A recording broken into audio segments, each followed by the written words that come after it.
no games really coming out at all anytime soon. The next is an FPS called Battle Killer by Fringe Inc. I believe that's a new company.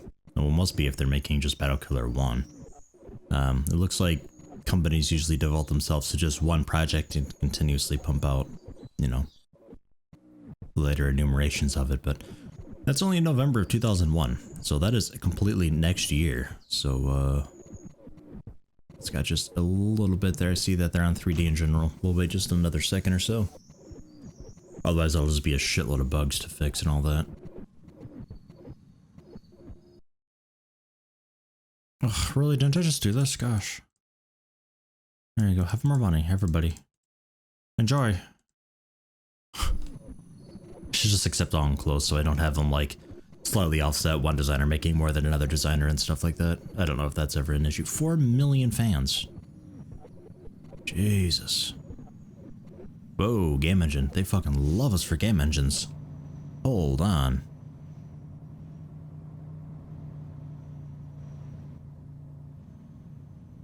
$1.4 million? Holy shit. Jesus, and it's on the rise. It's used in nothing. Nothing's using it. Everybody's using it though, just not for a project apparently. I feel like this doesn't update as often as it should. Jesus. Okay, well then.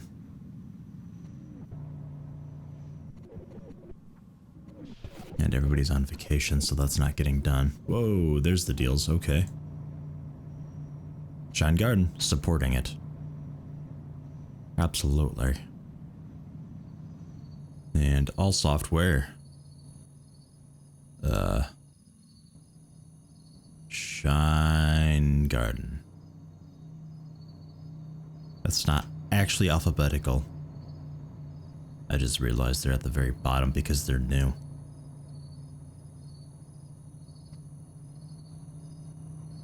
Only 5,000 active users.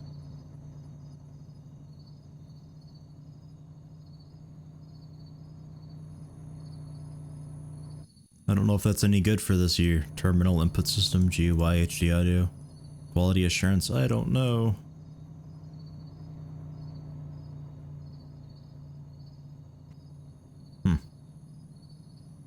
Well, innovation's kind of low, but it's very usable and very stable.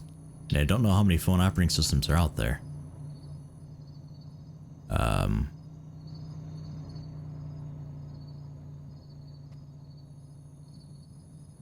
God. There we are. Answer? Not a lot. 1999, December of 2000. Oh, you guys are directly competing with PenView OS. Ooh, rough release time. Same exact date. Ouch. Yeah, 5,000 to their 135,000. Yeah. Sorry. And I don't really feel like buying out your competition, although I totally could. Just be like, don't worry, Shine Garden, I've got this, and just buy out all the other companies that are directly competing with them. That's tempting. That's really tempting. Come on, I see the little bits of white there. Alright, I'm just gonna promote it. I don't know, it might just be a display bug.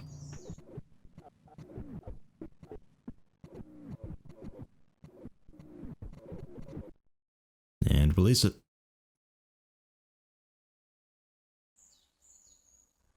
And market it.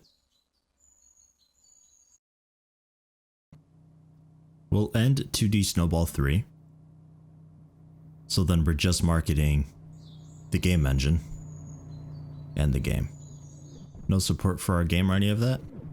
It's an MMO, so I thought there'd be a fairly constant whatever. Do you guys still karate chop servers? I really hope you do. That was amazing when you guys did that. They just like go into this like really awkward like lunge kneel thing and then just ka-cha! Karate chop the server and it would suddenly work. And I thought that was the greatest thing ever. I really hope that's still in the game. If it's not, I request really hard that it be put back. because that was just amazing.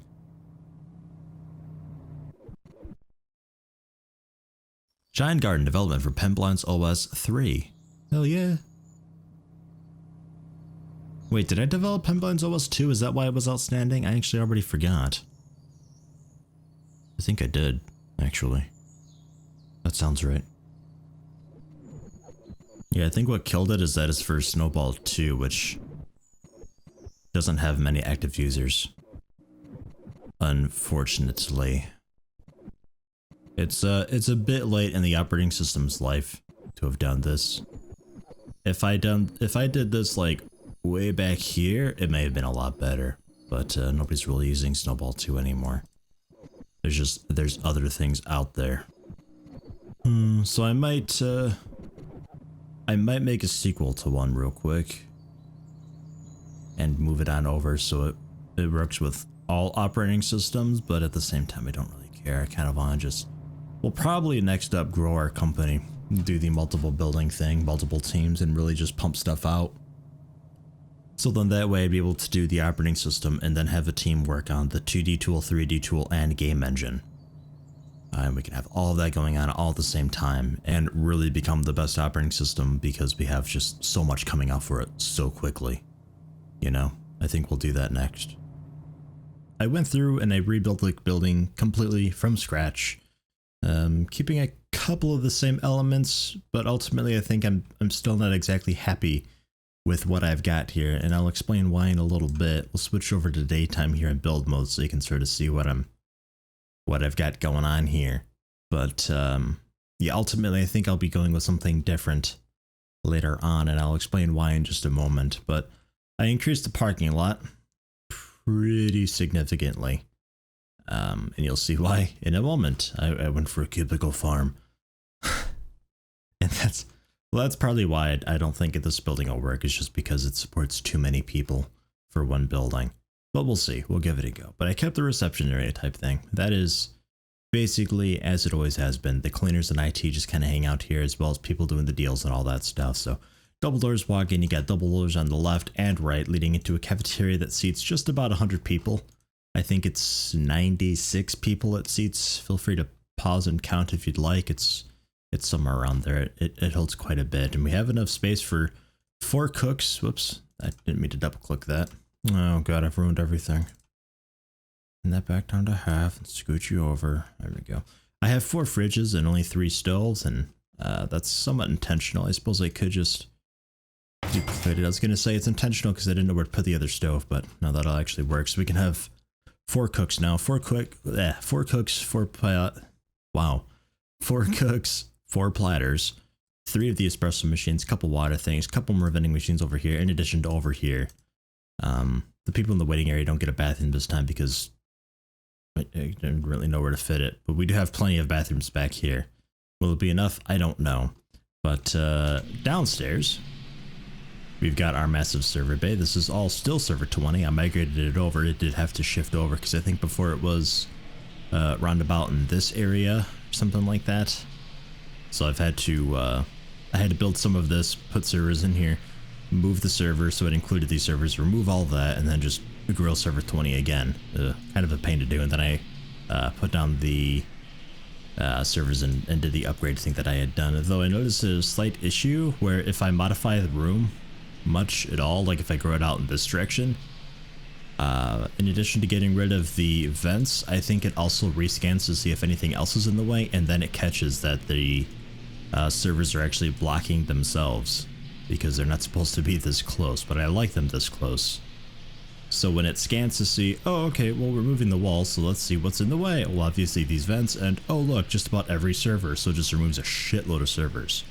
Very annoying, but that's that. So when we modify this room, it's going to be basically a complete teardown and rebuild, and then obviously the heater, same deal there. But when we go upstairs, bang, cubicle farm. Although it's more like a call center, really, the way it's set up. Each floor, I think, is like 88 people or something like that. I think each one of these was, yeah, 8, 1, 2, 3, 4, 5, 6, 7, 8, 9, 10. So that's 88, 9, 90, 1, 2, 3, 4, 94 people. I think if I just did that right. 94 people per floor. They've all got the modern computers, the cubicles for noise isolation, though there's still going to be a little bit of noise here between these two, but that's fine. Again, using cubicle walls, they can intersect, like, they can overlap a bit, which is pretty nice that you don't really notice it at all. Very cool. But they all got their little gadgets. This is the programming floor.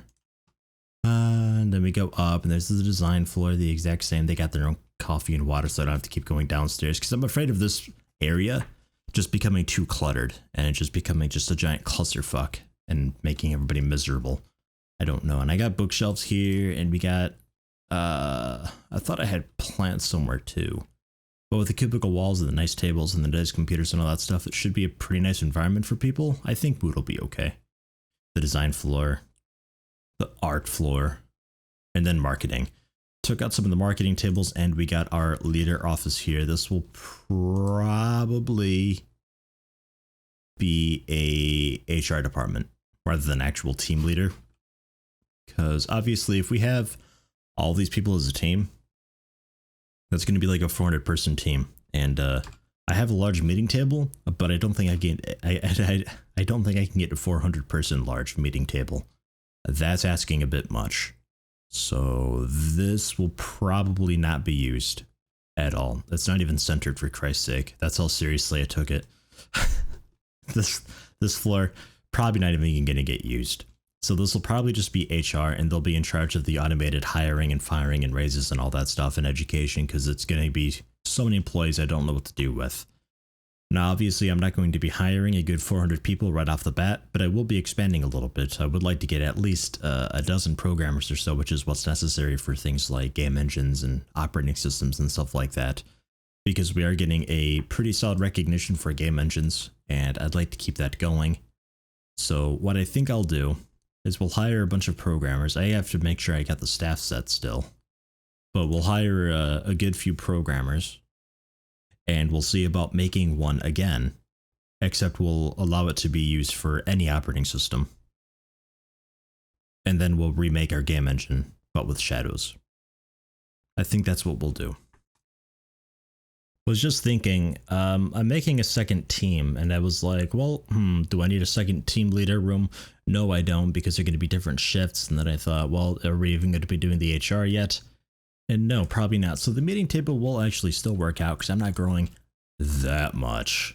I'm just going to be picking up some more programmers. So actually, this will work out just fine. We'll have multiple teams working per project, because I keep forgetting that that's a thing. Never used to be, and for some reason I refuse to forget it. I'll just have 2 teams working on projects, and we'll do it in effectively twice as fast. But I don't need HR on either of them, because they're not going to be massive. Because the nice thing about HR, if you didn't know, I went through this briefly, but HR, and I tested it off camera just to make sure I knew what I was doing. When you have a team leader and they go through the HR training, which is like $10,000 and takes 3 months, not terrible, you can do force role. So you force people who are good at programming into programming. You force designers into designers, so they do specific things rather than just anybody does whatever. The budget is just your general budget for the salaries, basically. So if you're at budget, you won't hire more people. You won't accept raises, stuff like that. This is the desired number of people, and the parentheses number is how many you currently have, because this is core 2. I have nobody in it, so I have 0 of everything. But if I want 20 programmers, I put in 20, and they'll just hire 20 programmers. Preferred age, education, and education money, I think it is. Like max money for education. I think that one is. It dictates how good they are. So that's what that is. It's a very handy thing if you're having a company that's got like a couple hundred people in it, because everything just, it's automated. So you don't have to sit there for an hour sorting through all that shit. So it's pretty cool. But we're not going to be quite this big yet. For a pretty good while, probably. So we'll be all right. So let me just, I will center this up then. That's pretty good there. I think I got it. So we'll leave that. That will still be the team room. Do I need to do the room labels for that? I don't think so, because any team's allowed there. Yeah, any team's allowed anywhere, so that's fine. We don't need to worry about that. So cool. We'll just do 2 teams, 1 building. And that'll be fine. Okay. So let's quickly here go back into manage teams. 8 to 16, 18 to 2. I do need a second leader though for the core 2 team. So we'll do that. I need to hire more programmers for team 1 because 5's not enough. 5 designers, 5 artists, 5 market. That's probably okay. I would like another 5 programmers at least, which is cool. I can do that easily. And then we'll basically be taking core 2, which would just be a lead. I might just automate core 2 as far as HR goes. I don't really have to worry about it. Maybe, I don't know, we'll see. Okay, so I'll do that real quick here. We have here Sync, Uraz, Eldcorp, Gerben, Werelax, Lidstrom, Jason, Muskoyens, Dragonfly, a new one, and another new one, Sother, I think. Sother. I don't know, it's S-O-T-H-E-R. I don't know, I think that's Sother? Not sure. And you guys are also programmers. And that exhausts the entire Patreon list, I believe. I will move on to the freebie name list, as I call it, which I don't have on hand. I'll need to still compile that from older videos and comments and stuff like that. So if you've already left your name as a freebie name in the comments, then don't worry about it. You can redo it if you'd like, but otherwise I need a hell of a lot more names. Like a hell of a lot more, like upwards of 400, I think. So you and like 8 of your friends leave a comment for a worker name. Otherwise, I'll just end up having a just an unnamed team, and we'll just have HR handle that and deal with it. No major issue. It's just more fun when you have a worker involved. I think maybe, I don't know. Maybe that's just me, but that's everybody for core. So then we need core 2, which is going to be roughly the same thing. 31 people in core. Damn. That's impressive. 15 programmers, 5 designers, 5 artists, 5 marketing. Ugh. Nice. So let's hire. I need a team leader. And they'll be core 2. Their skill needs to be pretty ballin' awesome. And fairly young would be a good thing. Because I don't know if they run off to do HR training, if they still get leading skill or not. We'll go with you. Cocky and stubborn. Extrovert and optimistic. How about that? There we go. That'll work. Carolyn Ford. Pick you up. Bang. And Carolyn Ford. You defaulted to core 2, which is good. Don't take any job. Your role is lead. But educate, specifically as HR. Okay, and I don't know if you get lead skill from that, but you started at a pretty high lead skill, so worst case, you'll just learn on the fly. 85% is pretty dang good still. So you get up to 100 after just, I don't know, a few months of being with us. So no worries there. So when you come back from that, I'll set core 2 up for the automation, and all will be good with the world. So I think we're okay just to start going here. The only thing that I need to worry about right now is managing staff. Because it's a little bit of a clusterfuck right now. And then 4 to 8. Cool. So we have cleaning here at all times of the day. I think. 0 to 4, 4 to 8, 8 to 12, 12 to 16, 16 to 20, 20 to 24, 0. Right. Okay, so that's that. I think that'll be okay. I hope. Oh god.